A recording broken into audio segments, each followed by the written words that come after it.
Welcome once again to another edition of Shelf Life Book Reviews Online. As usual, I'm bringing to your attention two very highly recommended fiction books, which I hope you will consider purchasing when you go to your local bookstore. The very first one is The Savage Kind by John Copenhaver. This is published by Pegasus Crime, and it retails for $34.95. This is a very interesting book. If you like sort of historical fiction, this book is set in 1948, and it is told in diary form by two different girls, Philippa Watson and Judy Peabody. And actually, when the book begins, it's narrated 20 years into the future, which is, well, actually 1963.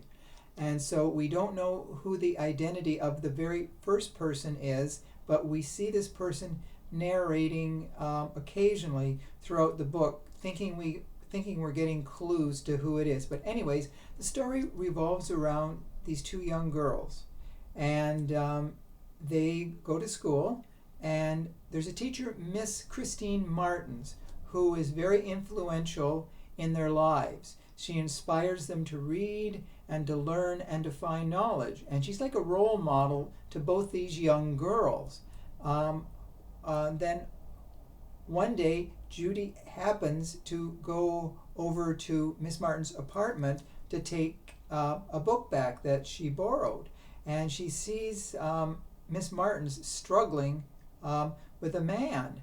And she doesn't know whether it's consensual or what, but she quickly, she runs away. Now, not too long after that, Miss Martins resigns as a teacher. So whatever happened there made her leave her position. So as the story progresses, we find that the girls have had a very interesting lives. They're very close, they're close knit. They're almost like sisters. And as we find later, there's an attraction between the both of them.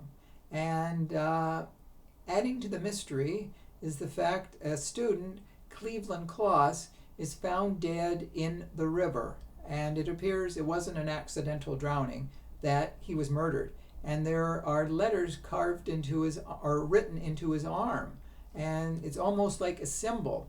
Now, other people are found dead as well. A girl died before this, and there were similar letters that were written on her arm. It was almost like a cult killing back in 1948.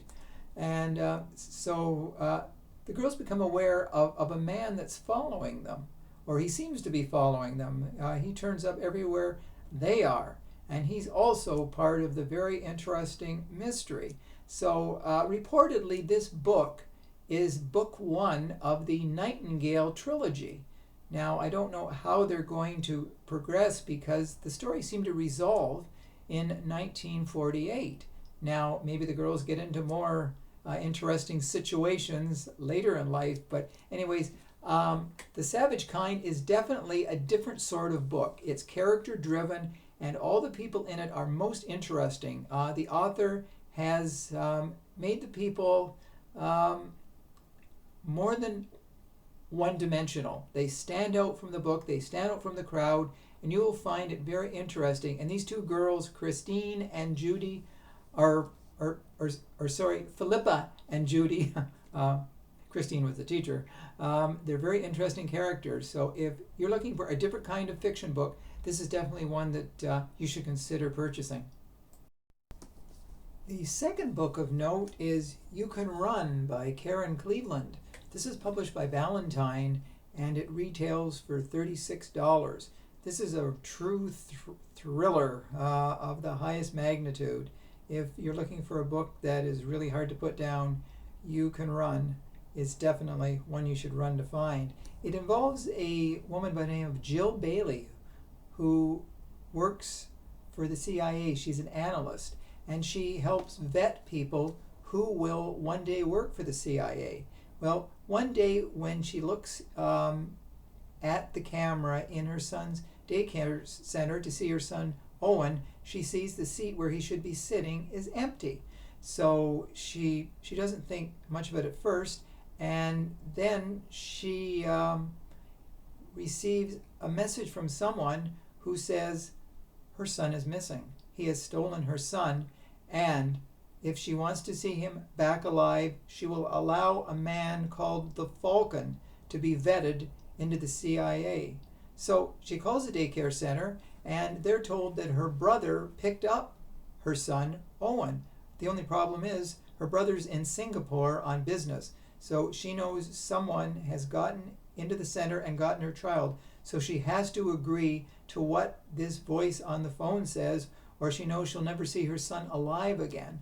So not long after that, she resigns from her CIA position, and her family moves to Florida. Well, it fast forwards 2 years later. She has a daughter, Mia, so she has two children now. And she meets this investigative journalist called Alex Charles. And she is someone who wants to do a story on the Falcon, and she knows that Jill has information. Well, Jill has been warned never ever to talk about the episode with the Falcon, or her family will be harmed again. So she's constantly looking over her shoulder, but Alex and Jill team up, and they want to get to the bottom of the story, knowing that it could ruffle feathers and potentially threaten their family, or her family, once again. So the book is very, very tense.